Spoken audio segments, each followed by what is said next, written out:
I'm Dan Loy, Extension Beef Specialist and Director of the Iowa Beef Center. Today we're going to talk a little bit about evaluation of silage quality. And there's a few factors that are important as producers start to look at what some of the key features in a lab analysis that might be important in terms of helping them make those decisions about how to use silages in a particular diet and what the value of those silages are in that particular diet. Really, there's about 4 important key factors that are involved with this. And that is the nutritional value of the silages and how they can be used from that standpoint to balance the feedstuffs with silages with other feedstuffs. Proper fermentation, what was the quality of that fermentation or the lack of quality and how that might be compensated for. And along with that, the effectiveness of proper storage and feed out. And then finally, nutritional value can put together with yield data to evaluate the economic value of different silages. So let's start with a few of the key items that might be included in a silage analysis. The first is dry matter. Dry matter is very important because it is a high moisture feedstuff and can vary.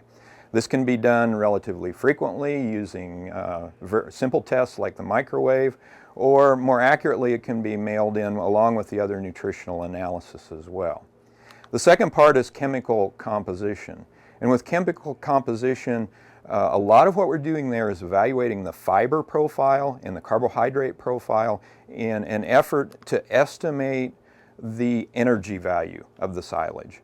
And so that fiber is really related in a couple different ways. We have the neutral detergent fiber, which is all of the cell walls in the plant itself.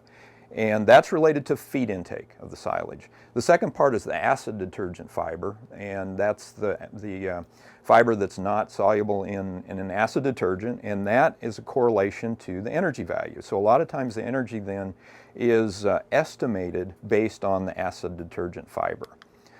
So energy values are then calculated from that, or also it can be measured through a process called in vitro digestibility. And that's just basically taking the feed, putting it in a laboratory where it's digested with rumen fluid from an actual animal. The fermentation profiles look at how well the fermentation process happened. And one of the key factors there is the pH. If we'd like to see that pH around 4, we'd like to see a good production of lactic acid and less production of acids like acetic and butyric. And if we can get that combination, usually we have a good fermentation and a good quality silage. This is indicative not only of nutritional value, but also in terms of minimizing storage losses. Finally, anti-quality factors would include yield and mold count, or yeast and mold counts, which by themselves may not be harmful, but may contribute to mycotoxins. And one of the really major negative issues is listeria, which can happen with improperly fermented silage. For finishing cattle, we like to look at silage as a roughage source. So particle size becomes important. We can evaluate particle size using a particle separator and evaluate that. So what's important to evaluate, just to summarize? Fermentation quality is important for all classes of cattle. For growing cattle, we're looking at energy content, maybe estimated from fiber or from in vitro digestibility, also protein quality and other factors that contribute to feed efficiency. For finishing cattle, we also need to look at particle size and its effectiveness. So a sample preparation is important. We like to make sure that it because it can be degraded en route, that it gets a short trip to the laboratory.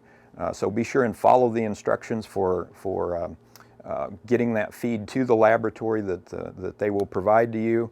And then I want to let everyone know that we do have a tool that's now available from the Beef Center website. You can see the URL here where it can be downloaded to help evaluate different types of silages.